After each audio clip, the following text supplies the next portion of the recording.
Je suis née en 73, qui était une année de guerre israélo-arabe. C'est vrai que c'est un conflit qui gangrène non seulement le Proche-Orient, mais le monde entier depuis 75 ans. Et aujourd'hui, ce que je constate, c'est un déclin du rêve israélien. Le fait que le 7 octobre, le Hamas ait pu attaquer à l'intérieur des terres israéliennes montre une vraie faille dans la sécurité et met fin finalement au mythe d'infaillibilité israélien.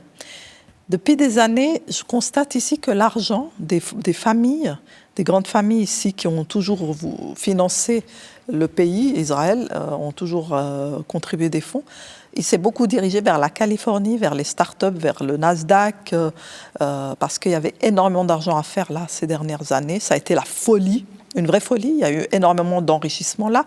Mais Israël a représenté une opportunité plus fade, moins intéressante, parce qu'il y a des gens qui ont assez vite compris, parmi ces investisseurs et supporters de la première heure, ils ont assez vite compris qu'on n'arriverait pas à atteindre le hub technologique du Moyen-Orient, le hub touristique, le centre névralgique de civilisation du Moyen-Orient. On n'arriverait pas à faire d'Israël ça.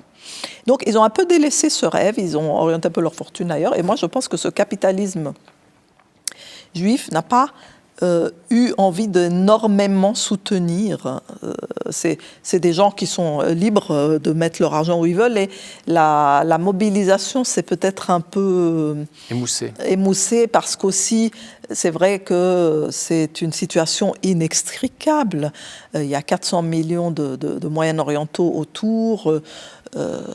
Donc aujourd'hui, le hub technologique, touristique, civilisationnel, sportif, culturel, qui a toutes les ambitions de la terre, c'est qui? C'est l'Arabie Saoudite et c'est Dubaï. Et ils ont dépassé Israël. Donc beaucoup de gens ont compris que le game était un peu fini ou compromis et ce serait plus jamais pareil.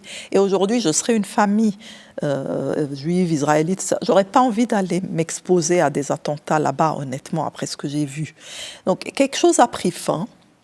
Et maintenant, il y a cette tentative ultime qui est d'une annexion totale, mais qui aura de toute façon un coût démesuré, même si ça se produisait.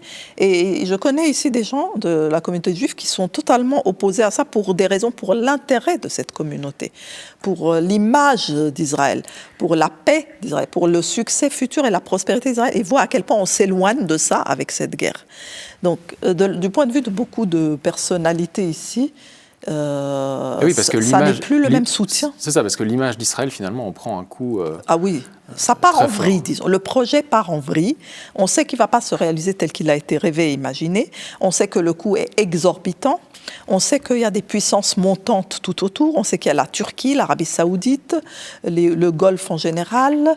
On sait que l'Iran et la Russie sont derrière aussi. On sait que la Chine est extrêmement opposée à ce qu'Israël fait aujourd'hui. Même le Japon n'est pas favorable. Ça fait trop d'opposition.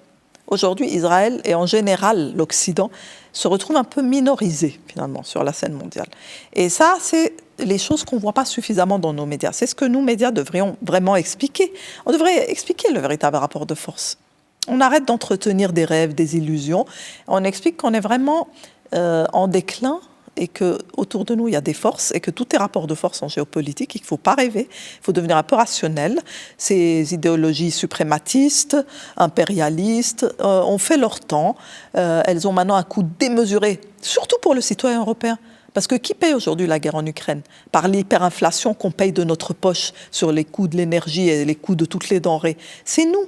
Et qui s'enrichit, c'est ceux qui vendent des armes. Donc à un moment, la population, elle ne va pas pouvoir suivre les aides qu'on veut fournir, que ce soit à Israël ou à l'Ukraine.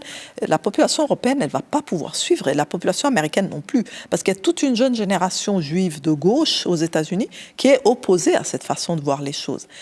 C'est des idéologies extrémistes qui ont fait leur temps. L'impérialisme, le suprématisme, ils ont fait leur temps parce qu'ils ont été défaits par le pur rapport de force, par la réelle politique. Ce n'est pas par une morale divine qui s'est abattue sur eux, c'est par la réelle politique. Et on voit dans la région d'ailleurs même que les pays arabes ont quand même une approche, alors certes ils condamnent Israël, mais en même temps ils ont une approche assez réaliste de la question, c'est-à-dire qu'ils ils vont quand même essayer d'organiser avec l'Égypte la construction d'un camp dans le Sinaï pour les réfugiés palestiniens. On ne sait d'ailleurs pas très bien comment ces réfugiés seront traités et qu'est-ce qu'ils deviendront. Comment tu analyses un peu cette dynamique aussi régionale par les pays arabes? Les pays arabes ont une approche pragmatique. Ils ne peuvent pas entrer en guerre. Ils n'ont pas les moyens d'être en guerre contre Israël ou les États-Unis. Ils le savent très bien. Donc, ils ont une approche pragmatique, diplomatique. Ils procèdent par alliance. Ils ont de leur côté quand même une bonne partie du reste du monde. C'est un fait. C'est un fait. Il suffit de voir les votes à l'ONU, les discours à l'ONU. Et ils vont essayer de gérer ça, mais en aucun cas, ils vont faire que cette situation reste permanente. Donc, ils vont continuer à appliquer une pression qu'ils appliquent depuis des décennies. C'est pour ça que le projet Israël n'a pas pu se faire, parce qu'ils appliquent une pression et les Palestiniens devront un jour retourner ou quelque chose devra être fait pour que ces Palestiniens retrouvent une terre. Est-ce que ce sera un État? Est-ce que ce sera 2 États? Est-ce que... Je ne sais pas quelle sera cette solution, mais aucun pays arabe ne va finalement absorber cette population et laisser cette annexion se faire parce qu'ils sont en résistance depuis trop d'années pour permettre ça et ils ont un pouvoir collectif quand même diplomatique, si ce n'est militaire, en tout cas diplomatique, de faire en sorte qu'on n'en arrive pas là. C'est totalement refusé et rejeté cette option de récupérer tous les Palestiniens pour laisser toute la place à la colonisation définitive et l'annexion définitive. C'est quelque chose qui est absolument... Leur propre population ne vont jamais accepter ça. Pour autant, il semble que la solution à plusieurs États, ou en tout cas à une cohabitation entre Palestiniens et Israéliens quelque part au Proche-Orient, ne pourra pas advenir sans... la volonté des Occidentaux, finalement, de le faire advenir, sans la pression des États-Unis. Alors, les régimes changent. Aujourd'hui, on a un régime en Israël qui est d'extrême droite. Il peut changer. Aux États-Unis, on peut avoir une différente vision des choses. Ça va être très intéressant ce qui va se passer ces 20 prochaines années, mais ça va prendre 20 années et quelque chose sera trouvé parce que là, il y a eu un point de rupture quand même. Donc, on est obligé ces 20 prochaines années de trouver quelque chose, une solution viable, surtout à mesure que les nouvelles générations voient ça de manière plus dépassionnée. Et que penses-tu de la couverture médiatique de ces guerres, de ce conflit en particulier? On a vu par exemple des images de soldats israéliens se mettre en scène sur les réseaux sociaux avec des selfies. Daniel Schneiderman a appelé ça des selfie-nocides, puisque c'est des soldats qui se prennent en photo devant des ruines ou des... Voilà. Ouais. Qu'est-ce que ça t'inspire? Qu'est-ce que ces techniques finalement... quoi ça te fait penser? Ça montre que ces gens sont tellement fanatiques au point de ne pas comprendre l'impact des images qu'ils envoient. Mais les réseaux sociaux, en relayant ça, ils amènent un complément d'information indispensable. Ils montrent vraiment les horreurs et ça crée beaucoup d'émotions qui fait qu'aujourd'hui, l'opinion mondiale, elle a vraiment basculé côté pro-palestinien malgré tous les efforts faits pour garder l'opinion du côté d'Israël, surtout en Occident. L'opinion ici, il y a eu énormément de manifestations, en Suisse aussi et partout dans le monde occidental, pour vouloir défendre les Palestiniens, droit à leur terre, contre le génocide, pour un cessez-le-feu, etc. Les réseaux sociaux ont été un complément utile où la parole a été quand même plus libre. Et il devient difficile d'accuser d'antisémites n'importe qui révèle des catastrophes humanitaires et criminelles sur place. Et donc aujourd'hui, beaucoup de gens ici sont embarrassés de défendre ça parce que Tsahal va plus loin que tout ce qu'ils auraient pu probablement imaginer. Ça devient très gênant pour tout le monde. C'est une guerre très sale. Ce n'est plus dans l'intérêt de personne. Même Jacques Attali a fait des commentaires horrifiés par ce qui se passe. Il a estimé qu'Israël se tire une gigantesque balle dans le pied.